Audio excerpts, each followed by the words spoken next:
Hello again everyone, and welcome to my next video. This will be part 4 of the series in which I will be continuing my analysis of Rabbi Gestetner's response to a dishonest video put out by the two heretic rabbis YY Jacobson and Avi Kahan. As before, I have linked for you below the original video for your convenience along with Rabbi Gestetner's full response letter in Hebrew. And while it is true that we are still in the midst of analyzing the Jacobson video, I must bring it to your attention that in the meantime, there was a second dishonest COLLIVE episode about the Gett issue, which was live streamed on July 13th, this time featuring Yosef Fagelstock along with Avi Kahan. And as always, Rabbi Gestetner has already produced a full Hebrew letter refuting all of their false statements, which I've also linked for you below as a sneak preview. You can be sure that I will be bringing to you the full English analysis of that video as well in due time. I promise you that we will allow them no chance to hide their falsehoods and distortions. So let us begin now with statement number 6, where Kahan states that women are not expected to know about the prohibition of bringing their divorce cases to secular court, because since they do not study Tractate Sanhedrin, how then could we hold them accountable for this? Here's what he said. By the way, and I think we should change our chinuch in most communities. Men demand that their wives are bekim, and Rabbanim Moses sometimes demand that their wives should be a baki in Shulchan Aruch and in Masechtas Gittin. I ask ladies when they come to Din Torah, and the husband right away says, she went to court and she did this. I ask them, did you learn in seminary or in school, Masechtas Gittin? Did you learn Masechtas Sanhedrin in school? Did you learn that you're not allowed to do these stuff? And they look at me with a blank face and say, I don't know what you're talking about. And I turned to the husband, I said, it's your obligation to set this up properly.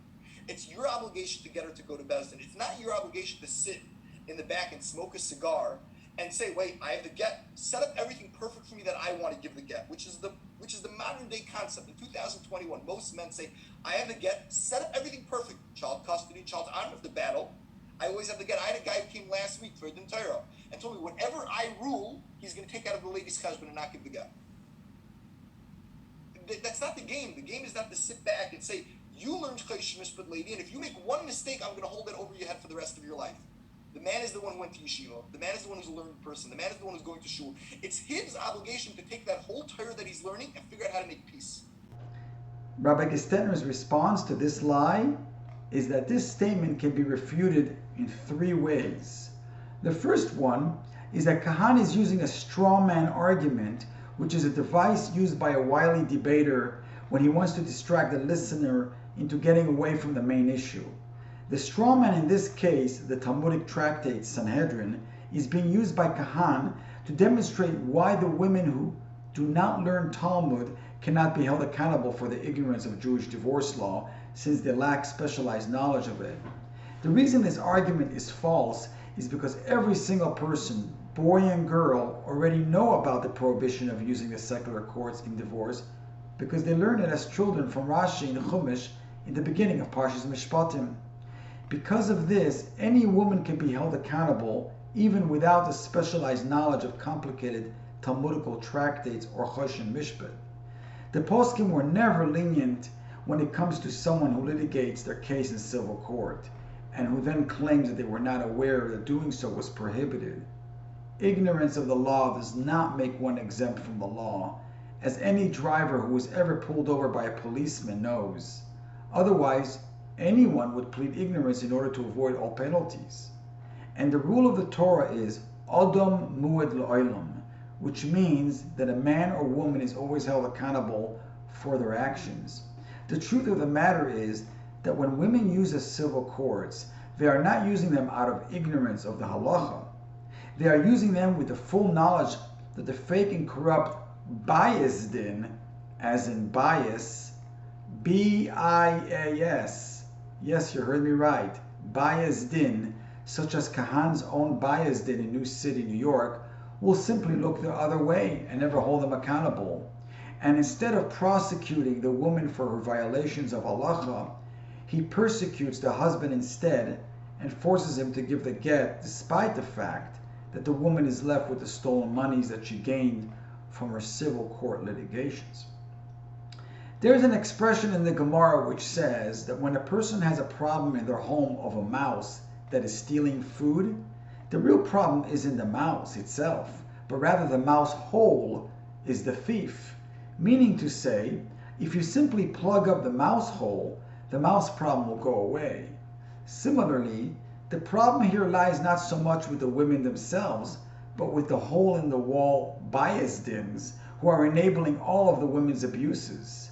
And ironically, it is these same women violators who are very well aware of what they are doing, who have the nerve to accuse their husbands of abuse when they refuse to provide a get on demand, which is their halachic right.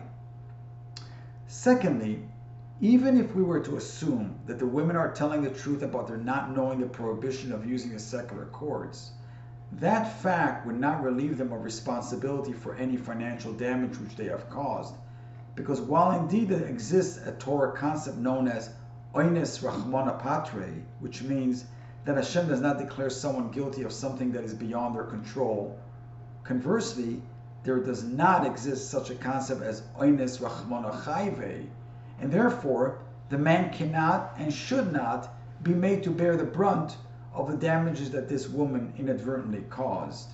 You can find the cited poskim for all of this in the Hebrew letter Tezvav, section 15. So therefore, while we have established that most women do know indeed the prohibition of using the secular courts, the ones in the minority who do not know of this grave sin are nonetheless still obligated to return all of the ill-gotten gains which they have received from the civil court, and also pay for all other financial losses incurred by their husbands, such as his attorney fees. And yet, when the man does appear in Bezdin, these dayanim shy away from ruling that the recalcitrant woman must reimburse her husband for all the damages she caused him in the civil courts. Is it any wonder then that the man will refuse to appear at this bias din out of frustration and refuse to give a get? What ends up happening is that the bati dinim themselves are the real cause for many a man's refusal to give a get. What else is he to do if the bias din is ignoring halacha, refusing to address the woman's illegal gains from her use of the civil court? And thirdly, even according to Kahan, who does not want to invoke the Ein Niskokin law rule when it comes to a get, a mistake that Rabbi Gestetner has already refuted in part 3 of the series, how does Kahan, along with other bias dins like him, arrange for a get after a woman had already litigated in the civil court and caused financial damage when they know quite well that the husband is not willing to freely give a get until he's reimbursed? Yet these unscrupulous rabbis proceed with the writing of a get anyway, which is halachically invalid, since according to all poskim, a get cannot happen till she compensates him for his losses. And even if the husband remains silent during the get process, that does not mean that he automatically waives his right to being reimbursed. Quite to the contrary, his silence can be attributed to the fear that he might get in trouble with the civil courts if he doesn't get along with the program, as we see happening every day in places like New York. So even in the case of a man's silence, many poskim rule that such a get is invalid. So it screams out to the heavens how Jacobson Kahan and other such rabbis have the gall to procure such gittin, misleading women to believe that they are receiving a kosher get, when in reality these gets are invalid according to all poskim, which causes them to stumble on the serious ins of Ashes Ish.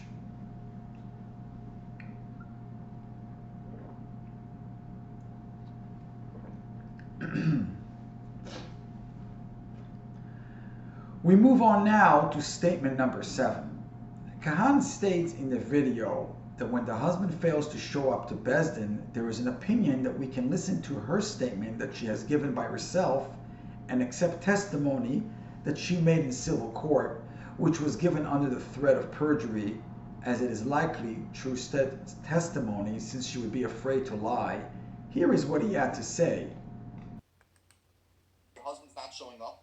You're like the real case of an aguna.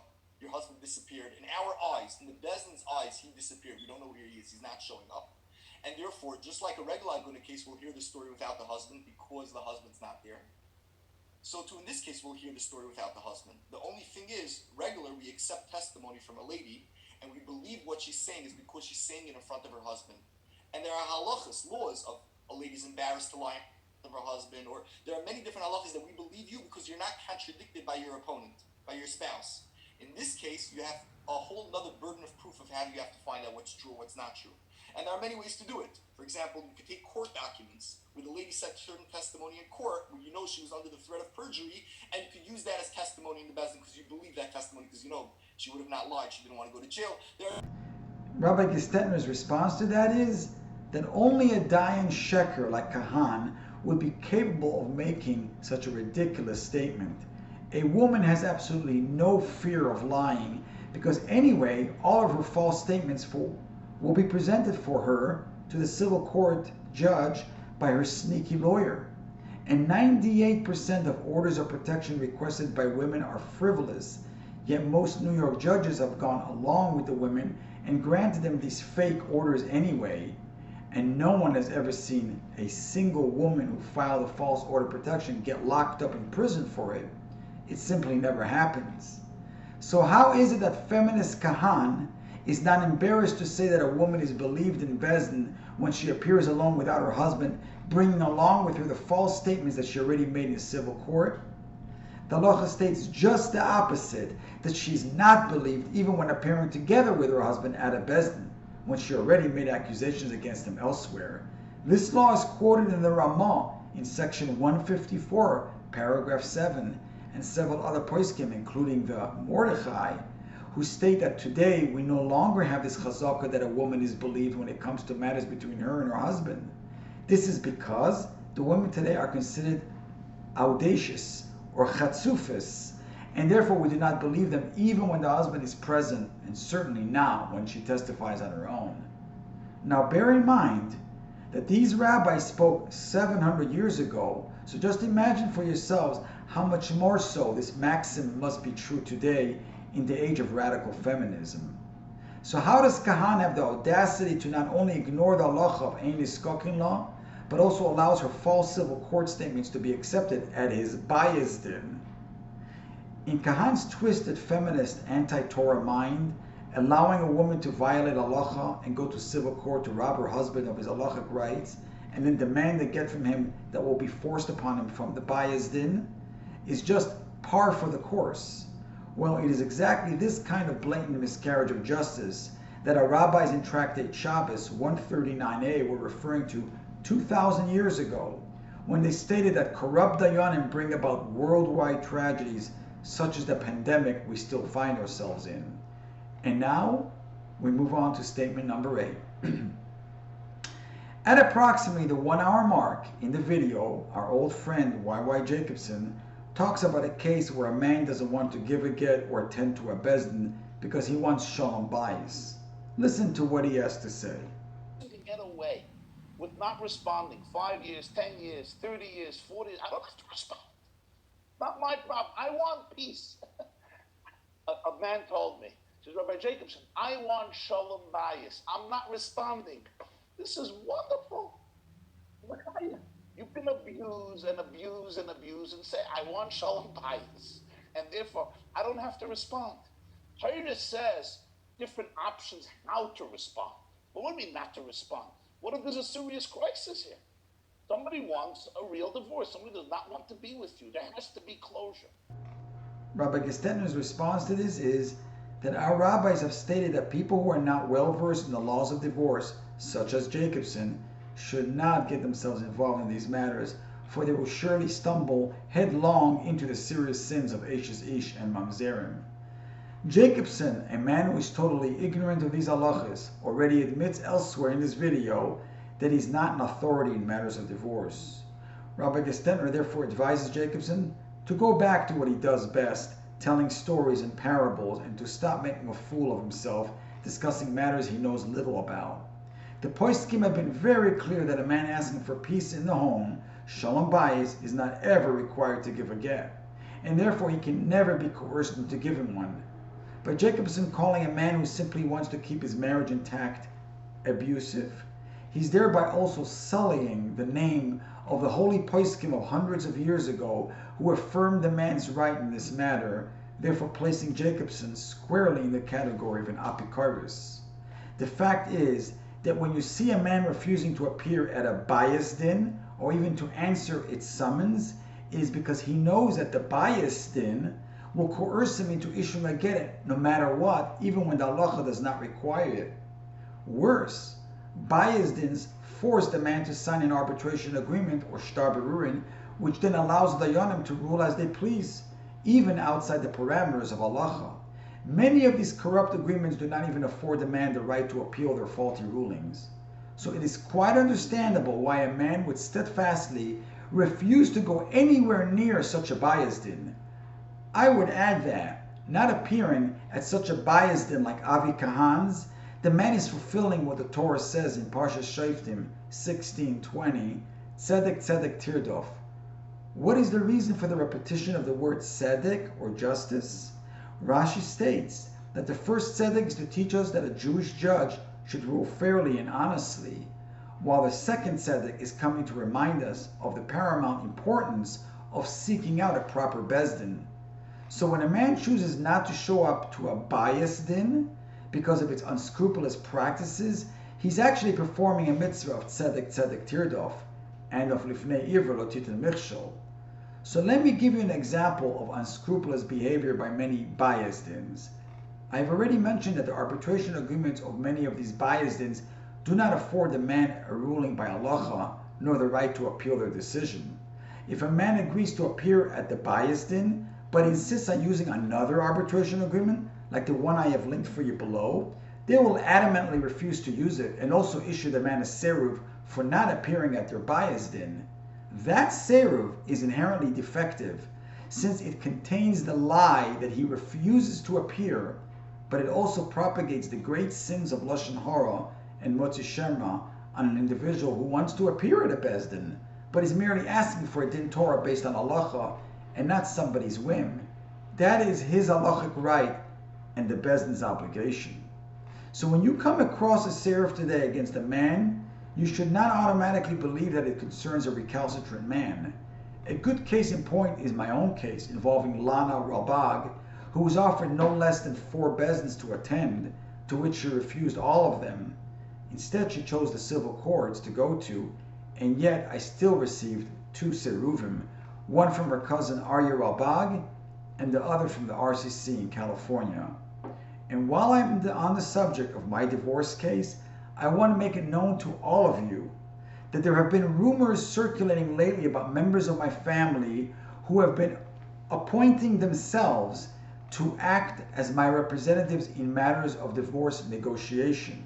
This is totally false information, because anyone claiming to be acting or negotiating on my behalf is not representing me. They are only representing themselves. I am following the psak of Rabbi Gestetner that you could find in a letter linked below, which states that according to halacha, no negotiations are even allowed to begin prior to Lonna's completion of the 3 steps outlined in that letter. And since so far she has not fulfilled these requirements, you can be sure that no negotiations have begun. So to summarize, we are dealing today with a complete breakdown of the bezdin system. They punish men seeking a true din Torah using halacha and the right of Bameh Dantoni, and they reward the woman who refused to come to a din Torah. They also neglect to invoke Enis Kokin law, and they allow the woman to keep their ill-gotten gains from the civil court, which is considered 100% theft according to the poskim. And of course, they also reward them with a coerced get, which is a terrible sin. So stay tuned as I continue my series of Rabbi Gestetner's refutation of the lies and distortions of halacha that is being disseminated by corrupt dayanim. As always, thank you for watching, and see you all in my next video.